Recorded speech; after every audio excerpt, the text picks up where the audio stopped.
Hello everybody and welcome to Science of Soul Connections in Astrology Part 15. Today we're going to talk about the moon nodes, and I personally think this one is especially interesting. So stay tuned, okay? Now we're going to talk about the moon nodes in Divine Counterpart connections and a little bit more in general about the moon nodes, and then we're going to talk about the moon node connections in Synastry. I was really trying to make this one a bit shorter, but let's see how I'm able to do this. So the moon nodes in Divine Counterpart connections.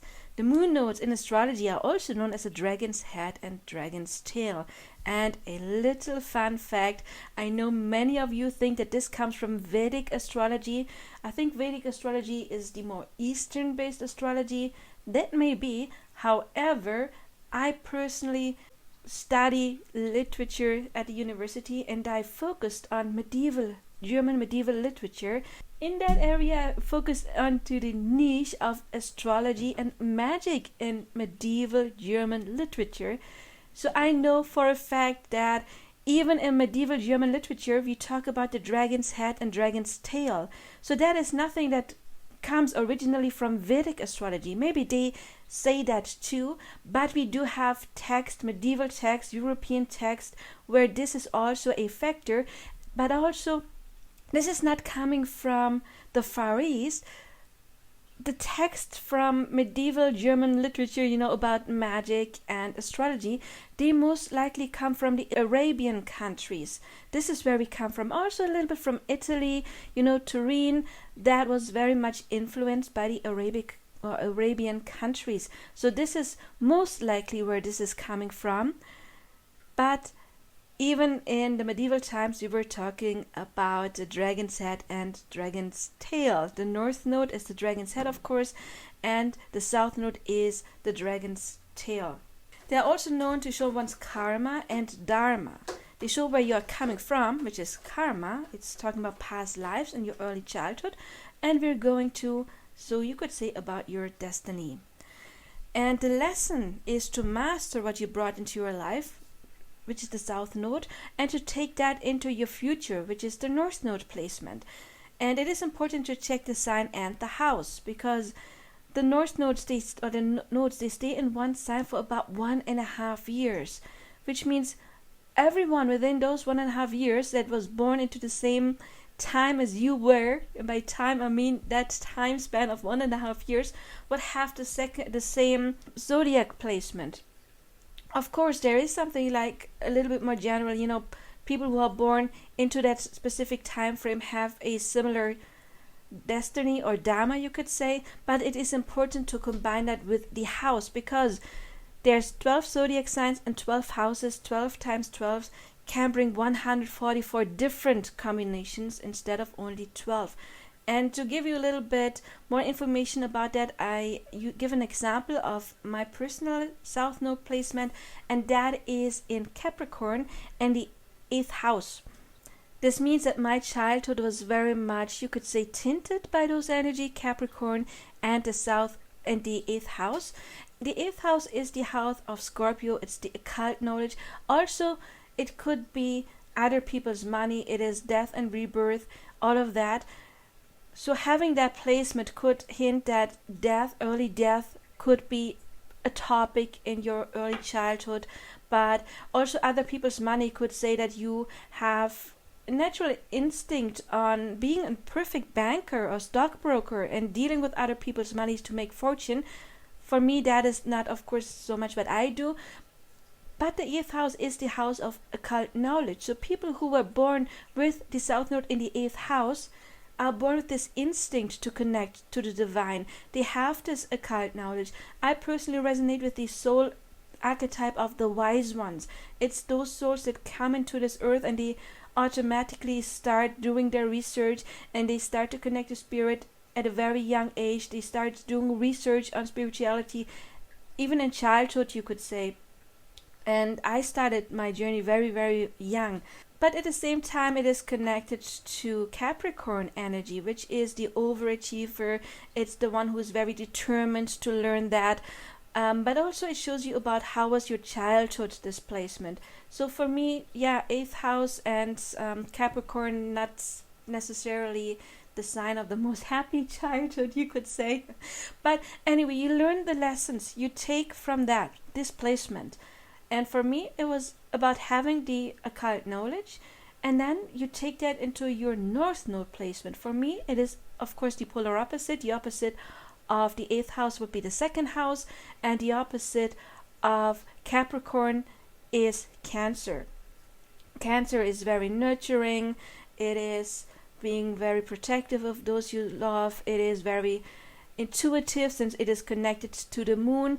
And then the 2nd house is the Taurus house, a Venus house, but also a house that is connected to worth. Worth can be self-worth, and of course making money. So this is basically my dharma, is to get into a financial state, being well off, you could say, but with Cancer by helping others.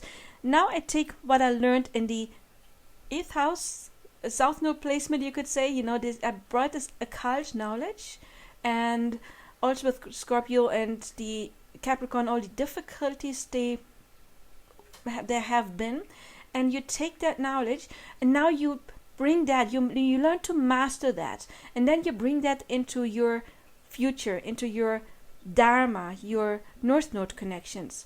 So this means, childhood could be destroying your sense of self-worth, and then with the North Node connection in Taurus, it is about learning how to love yourself. Could be an amazing placement for bankers, as I said, because you have this intuition on how to use other people's money to make more money, like bankers, stockbrokers, something like that, and then you use that to accumulate your own wealth as well. A banker or a stockbroker, when they are very good at what they do, a trader, they make money as well. For me, again, it was not so much the financial aspect of the 8th house, but the occult. You have this occult knowledge, and you were teaching yourself from a very young age and accumulated a lot of wisdom that you intuitively brought into this life. You learn to connect to spirit, and then you use that to help others, Cancer, but also to make money, 2nd house. Watch your placements, but please, again, make sure you combine your house placement that you can only know when you know the exact time of birth, but also you combine it with your sign. One thing I have to say is, I do not have the time to go through each of the placements, but you will find amazing YouTube channels when you found out, okay, my North Node placement is in that sign and in that house, and then you can look that up. That would have been a little bit too much for this video right now. There is already amazing content. However, what are the nodes? Yeah, the nodes are no like real moons, like our moon. It is more a mathematical point, you could say. And you see, we have the Earth here in the center, and then this is the ecliptic of the sun, Basically, it looks like that because we all now know that the sun is in the center. Fun fact, talking about medieval literature on astrology and astronomy, people back then, of course, knew that the Earth was a sphere and not flat. It's a false belief that medieval people thought that, there's people nowadays that believe in flat Earth, but it is a misconception that medieval people didn't know that the Earth was a sphere. We're not talking about farmers. I don't know what a farmer thought, but those people who could write, educated people, knew, of course, that the Earth was a sphere. I've read medieval texts on that. One I could show you, basically, it's by Sacro Bosco, if you want to Google that, and it's called the Sphera Mundi. Sphera, of course, means sphere, and it's Mundi is the world. That basically tells you that the Earth is round. They already knew that.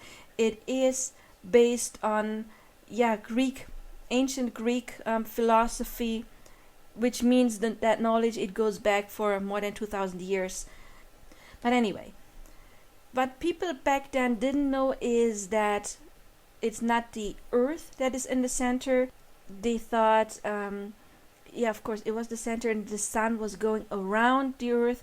Now we know the sun is in the center. However, the earth is turning around, so it seems like the sun is going through the zodiac sign. You could see like the zodiac signs, there would be here on this ring, you know, we may have Aries here, and then there's Taurus and Gemini and so on. They're sitting on here, and the sun is going through those, and the moon has its own ecliptic over here, and where they meet, those circles, you could say, where they meet, this is where the nodes are. Up here we have the south node, and here we have the north node. So the south node is like this. You can see it's a little bit like a bowl, and in that bowl it holds your karma, it holds your stuff. Karma is nothing but your unhealed stuff, you know, your childhood wounds. And in order to get to the future, you have to like turn it around to get rid out of that stuff, that karmic stuff. You know, it will fall out, and then you can reach your dharma. So this would be the dragon's tail, and this would be the dragon's head.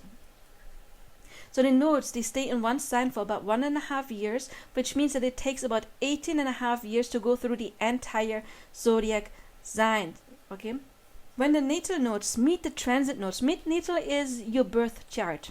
Okay. For example, as I said, when I was born, then the north node was in Cancer, and since it takes about 18.5 years for the nodes to go through all of that, that means that if we would freeze my birth chart, you know, if you could freeze that image in the sky, then it would take another like 18.5 years until those north nodes meet. I'm going to show you an image of that in a bit.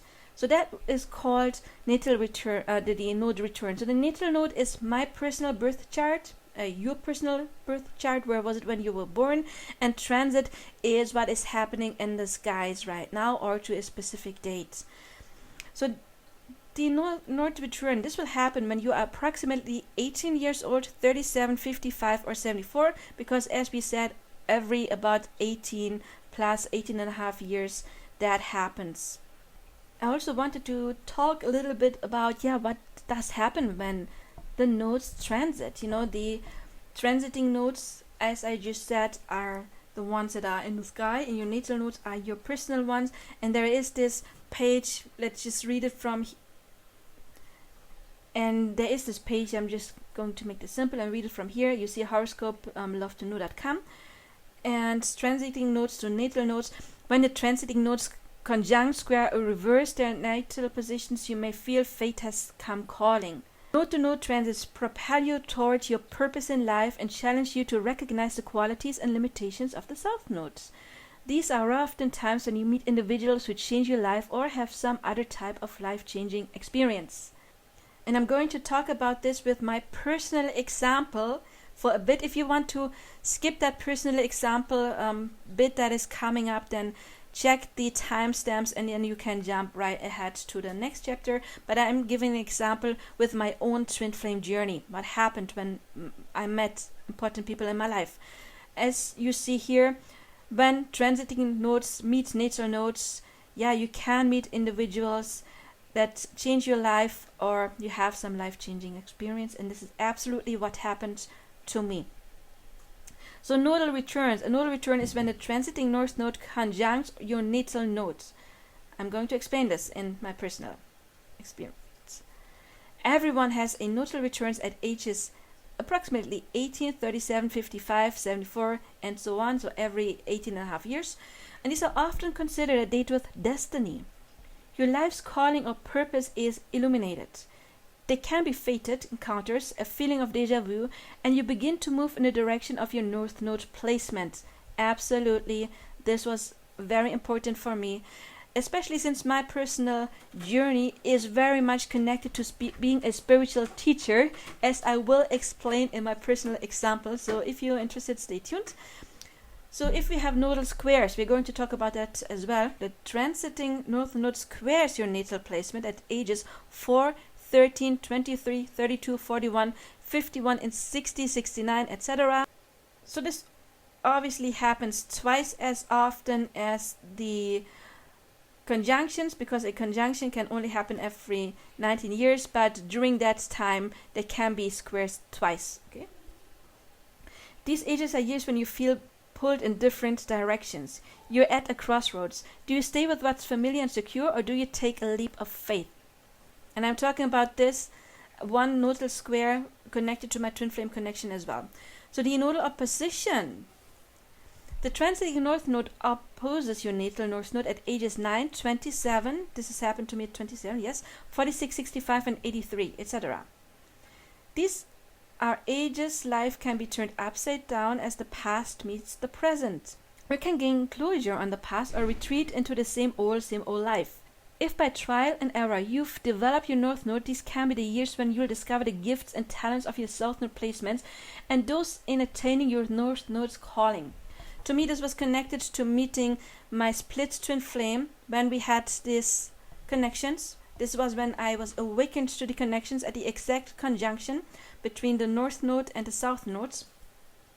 And this absolutely brought me on into my calling. Also as a spiritual teacher. I've already been working as a spiritual teacher as well, but this brought me so much more healing and knowing, and it was vital for me to prepare meeting my true twin flame. Here I decided to show you what I was just talking about. So you see this little blue one, the south node, right? This is where it was when I was born. It is in Capricorn here, and this little house here, I have a tiny 8th house. You see it's the opposite of the 2nd house over here. It is in here. And you see a date here. I don't know if it's the exact date. I was just like checking summer or spring 2001. This is what was important to me. And you see here those nodes they meet. You see here the north nodes are meeting, and here the south node. In 2001, I was born in 1982. As you can see here, I was 18, almost 19. And here we see my north node is in Cancer, 10 degrees down here, and here it's 9 degrees. So they almost met. And what happened at that time? Maybe you saw my playlist about my own journey when it came to my own counterpart connections. At that time, around that time, I met a guy that I now know is one of my closest soul connections. And he was very vital to prepare me for my twin flame later on. This was fated because when the nodes meet, when you are about 18.5 years old, plus minus, often some kind of destiny is clicking or is starting to happen, something very important for you. And it can be that you meet a specific person, an important person in your life. And that person, when I met him, for me it was love at first sight, something I never believed in before. And that person was essential for me to go on my spiritual journey. As I said earlier, I've always been on that journey. I was born on that journey, you could say. But he pushed me onto another level. By that time, I had already been reading about the Wicca stuff, witches and fairies, and I had started reading about astrology. But this connection that I did not understand, because I was a very rational person. Maybe you can see I have a lot of air going on in my chart. Yeah, I've got like 51% air. So I am a very mental person.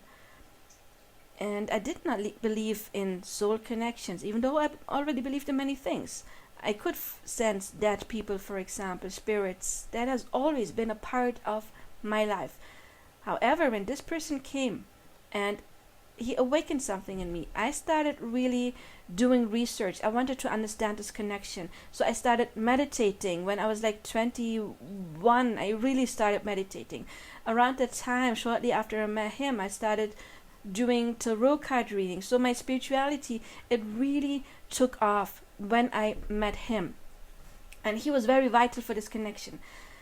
If I had known about twin flames back then, I would have thought, oh, this is my twin. I had learned about the term twin souls. Mind me, this is 2001, so the internet was not like a big thing like it is today. There wasn't that much information out there. I came across the word twin soul and I resonated with that twin aspect. And this channel is very much about different kind of divine counterparts. Now I know this was not my twin soul, but my soul twin. Looking back, I know. And this one, it was a catalyst. He came into my life around that time when I had the conjunction between my nodes. So this brought some kind of destiny. This meeting, it changed my life, absolutely, but it was destined because I was always destined to do this kind of work. We were talking about my node connections. Then we jumped from 2001 to 2010.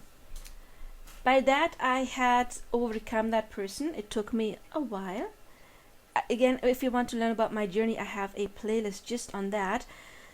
By that time, I had, a year prior to that, met another person. And fun fact is, I was meditating in summer of 2009, and spirit came to me, and they told me to find the other half of my soul, or my counterpart. They didn't use the word twin flame, but they said your other half. This is what spirit told me. And I thought about the first person. They said, no, it's not him. That is not your person. They showed me my higher self always showed itself as a silver dragon. Now I know it's a twin flame color. I didn't know that back then. And they showed me the golden dragon. It was like, find your golden dragon, find your other half. And they said he is already in your life.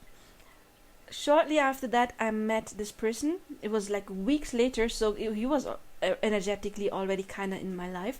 And this person I met in 2009. And I felt a special connection to him from the very beginning.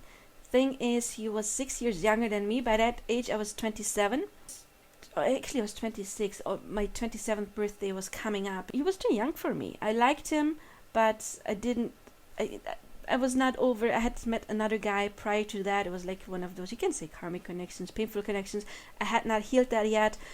But when I met him, I knew there was a special connection. I loved him from day one, but I didn't love him romantically. I was oppressing that.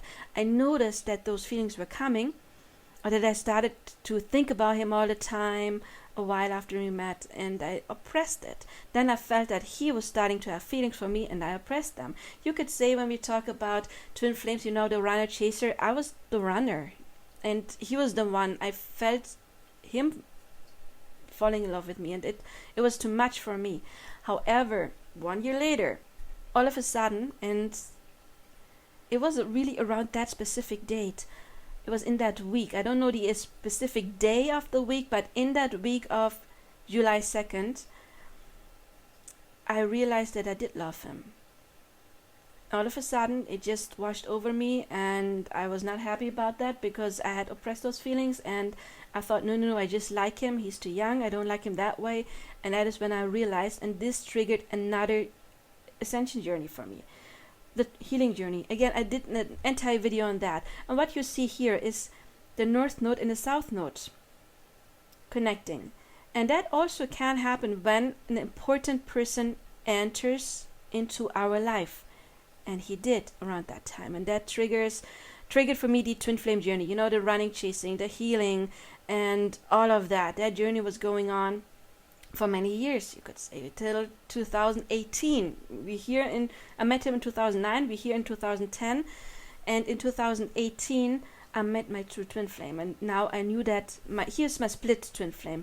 I didn't know that there was something like monadic twin flames and split twin flames. I didn't know the difference back then. I just knew the twin flame, and for me he was a catalyst twin to prepare me for my real twin flame, which I did not know. I just felt this intense connection. There was telepathy and all of that. That was confirmed because I knew something, and then he confirmed it later on. Very intense connection, and that got triggered exactly around that time when you see here the conjunction we have 10 and 11 degree. And that is when this journey started for me. That was vital for me to get into the energy of attracting my monadic twin flame, my golden dragon, you could say, who already has been in my life, just different than I thought. I knew that that person existed, but I had never met that specific person, my twin flame. So he was already in my life, but then not really. And but this one, he was vital for me. But I want to talk about something else. Here we got about this time, January 2015, and you can see, you don't see a line here, but what you can see is here those are forming a square. A square is approximately 90 degrees apart, and here we do have 10 and 14 degree, and that day was the last time I ever saw my split twin flame, and this of course started a whole different journey for me. By that time, I have to say, I already had been through the dark night of the soul, and did a lot of purging.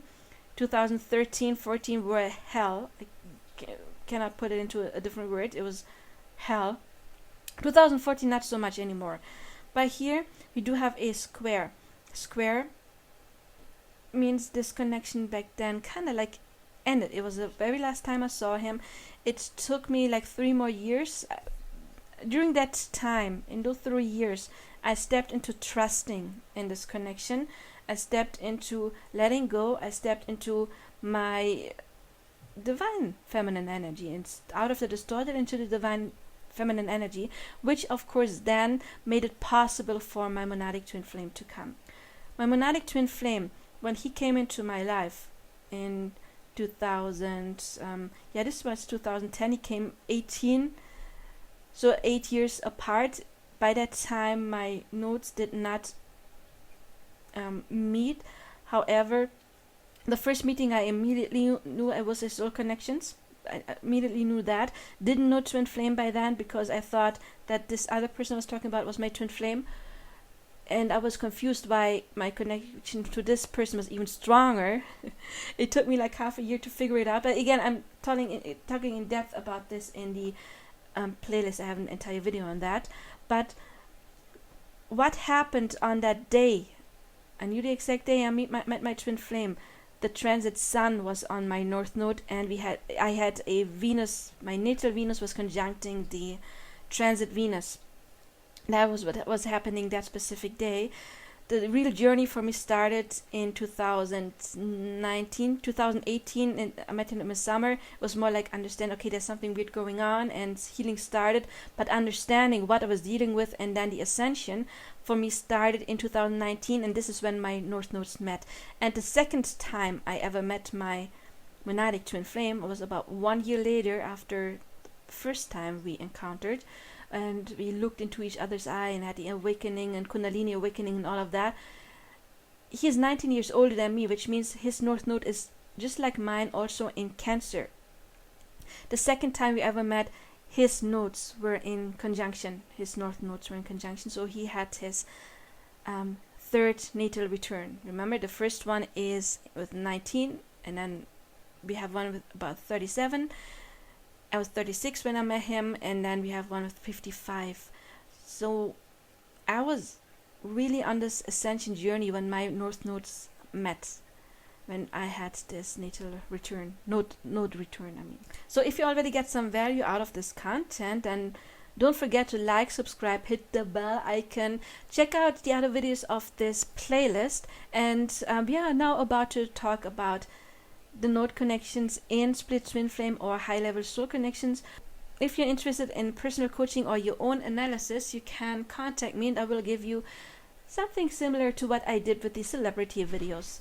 But let's start now. The moon node connections in Synastry. So as I said, the nodes, they're connected to fate, and for that reason it is no surprise that you will most likely find connections between one person's north or south node and another person's personal planet. When we're talking about love connections, it would most likely be the sun, the moon, or Venus. That's why I wrote here for love. Of course, with your best friends you could also have a Venus connection, because love does not automatically have to mean romantic love, right? You love your best friend as well. A Mercury or Mars connection. Mars could also be if it's like a strong sexual attraction, but in high level soul connection you most likely have one of these, Sun, Moon, or Venus connections. Node connections can give a sense of fate or destiny, and especially south node connections can give the feeling of already knowing that person somehow. And north node connections, they can give you the feeling that this person will be important somehow for your life. So a sense of knowing, south node connection; sense of importance, north node connection. Some astrologers claim that south node connections are karmic, which means they're holding you back, and north node connections are positive, they're dharma, they're bringing you forward, there's this destiny. I disagree with that, however. For me, it is important to see what kind of connections are formed. Conjunctions, trines, and sextiles are beneficial, but squares and quincunx are negative and karmic. You see, I left out the opposition. If you form a conjunction with one of the nodes, you automatically have the opposition with the other node. So oppositions per se, they don't have to be anything negative when we're talking about the nodes, because they form a conjunction to the other nodes automatically. Especially squares are karmic. Square per se are karma, and if we have a negative connection between one person's personal planet, the other person's nodes, and if you have a square, then you're automatically squaring both nodes, then that cannot be something different than karma, because they block your past and they block your future at the same time. So those connections that form negative aspects can be considered karmic because those are holding you back. So it has nothing to do with their forming a connection to your north or south node, but they're forming a square, or quincunx could be negative as well. Conjunctions to one node are automatically in opposition to the other. If the planet is healthy, that means it doesn't form a negative aspect to another planet. I see those as positive. So let's say you have a Venus North Node conjunction, which would be a good thing. It would turn about into a bad thing if that Venus is squaring another thing, for example, like it would square the other person's Saturn, which would be karmic, or would square the other person's Pluto. Then even though it's a conjunction, then it would also turn into karma, because in this example, Venus would be tinted with a karmic aspect, and then that karmic planet would meet your south or north node, which is connected to karma. A south node connection doesn't mean that one person is holding the other person back. I always got the image. Imagine meeting a friend from your past. It doesn't mean that they cannot be part of your future, right? It's somebody you know. It's somebody you feel comfortable with. So that per se to me does not mean something bad. This kind of connection that is formed can give more hints at the connection. So if you have Sun plus a node, it can give you a feeling of being soulmates, or twin flames, of course, as well, soul connections. This, bless you, that was my cat sneezing. This doesn't mean that it has to be romantic. You can have that with your best friend as well. The moon and the nodes, the feeling of being soulmates or twin flames or something like that, plus an intense emotional connection, because the moon is our most important aspect. It is our emotions. Then Venus and nodes, strong emotional bond, but again does not have to be romantic. You can have that to a relative or a friend as well. Mars in a node connection, you either have a strong sexual bond and or activities because you can have that with your best friends, and then you just like to do stuff a lot. Mars does talk about any kind of activities, or it is your drive. It could be somebody who's very like your cheerleader, for example, a personal cheerleader. Mercury nodes is a strong mental bond. You maybe think alike, or they may teach you something. Maybe they are actually like a literal teacher for you, or they just are a good example. They lead with an amazing example, and you can gain some knowledge when it comes to that, or you just think a lot alike, and that is somehow progressing your way of thinking. There is another factor that I would like to add that I forgot to mention in this video. It is also a good thing if you or your person's nodes go into the same direction. As I said earlier, my twin flame and I, we both have the north node going to Cancer. Or it would be a good thing if, for example, one person's north node would be going to Cancer and the other one's to the 4th house, which would be the house of Cancer.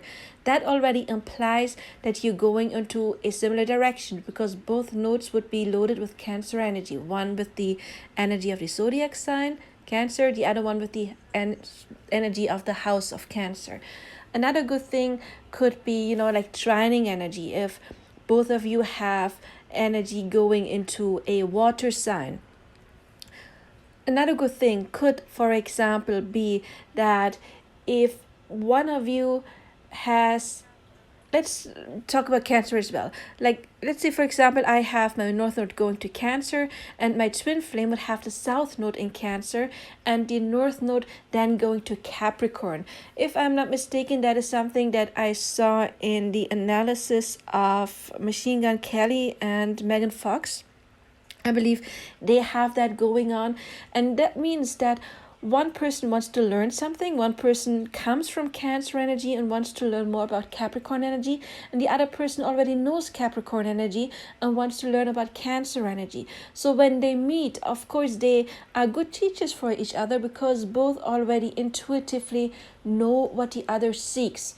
So if you go to a shared energy, like the same sign or same house energy, for example, it could be you have different signs, but you're both going into the 2nd house, so you both want to learn about this 2nd house energy. That would be a good thing. going to the same direction or going into opposite directions, because then you could teach each other. What's not a good thing, however, is if your signs are forming squares, then you are going into completely different directions. And that could be a little bit difficult, because you're going to complete different directions. You both want to learn something completely else.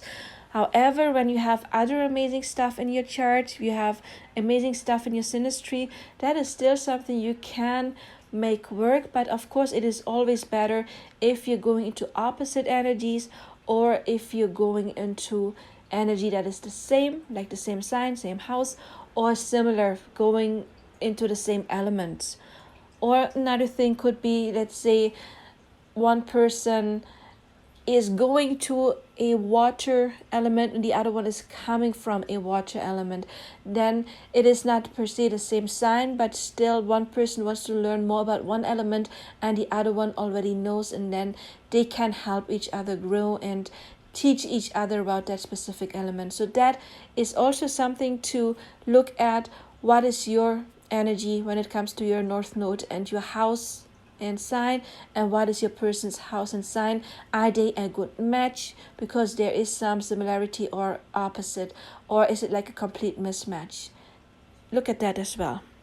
In general, we can say negative aspects, like the squares, can block development, and that could be depending on the planets, emotional, if it's the moon or Venus. It can block in mental development. If you, for example, have a square between somebody's Mercury and the other person's north, or personal, could be the sun. The sun can talk about our persona. And if you have a sun moon node square, then that can block your personal development. And positive, they can help you bring your growth. Again, emotional, mental, personal, depending on what personal planet is evolved. With Mars, it can have to do something with sexuality, healthy or unhealthy sexuality, but it doesn't have to mean sexuality. It can be like your drive. Are they holding you back? Are they like a naysayer? Let's say you want to start a new project, and if you have a positive aspect, it would be like, oh my god, yes, you should do that project. You would be good at that. Or if there's a negative aspect, it would be, I don't know if you can do that, and maybe you won't be successful. Those kind of people. That could, if there's like a block to Mars. A positive South Node connection can help clear karma, and by that aid to reach Dharma, destiny. So let's say you have somebody's sun on the other person's South Node. That can, shine the light on some of that stuff. Or with the moon, it can heal some emotional blockages. It can help you heal something that was holding you back, and by that you can reach your destiny or Dharma. And a positive North Node connection that can help you to fulfill some kind of destiny, or teaching vital skills or lessons in order to do so. Let's say you have an amazing Mercury North Node connections, and that could, for example, mean a very intelligent person coming into your life, or a literal teacher, somebody who has a specific mindset. For example, somebody who knows about manifesting, and then that person comes into your life and is talking about manifesting, and that can help you to reach your Dharma and to propel you. Or if it's like a Venus connection, that can help you to be more loving, maybe can teach you more about your self-love, not by triggering you so much. Triggering can be very helpful, but maybe by giving you compliments, or by teaching you how to step into your self-love. And with the moon, helping you to get in touch with your emotions, something like that can absolutely happen. This is the difference. This positive South Node connection can help clear karma, which automatically can bring you forward, and this connection, a positive North Node connection, can help you go forward. So strong soul connections usually have either positive North Node or South Node connections, since they can play a vital part in one's destiny. That is why those people come into our life, in order to bring some kind of change or awakening. So the stronger the soul connection is, the more likely they have positive node aspects. A twin flame is, of course, one of the strongest soul connections. Doesn't mean it's your only chance of true love. A soulmate can be your absolute true love. A soul twin can be your biggest love of your life. by the stronger the soul connection is, it's like the more fated it is, or is it supposed to really help you grow? Twin flames are meant for that. They meet in order to go through this healing and ascension journey, right? That's the purpose of twin flame connections. The second purpose is union, but the first is this journey. So they most likely have positive node aspects. So if you like this video, then subscribe for more information on the subjects, because there will be more videos like this. I'm not sure exactly what we're going to do next. Maybe we're going to talk about the vertex. The vertex is, like the nodes, also a mathematical point that is talking about fate and destiny in connection. So vertex connections are another factor that can highlight, yes, your connection is fated. If you already want to learn a little bit more about that, I do have a video. I put it into this playlist as well. It's not part of this playlist, but I put it in, that is showing, I think it's called something like destiny or something like this in soul connections, and there I'm talking about the nodes, Pluto, vertex, etc. as well. Check that out. If not, I probably see you in another video or in your own personal video if you want to book one, and I wish you all the best. Until then, now, bye bye.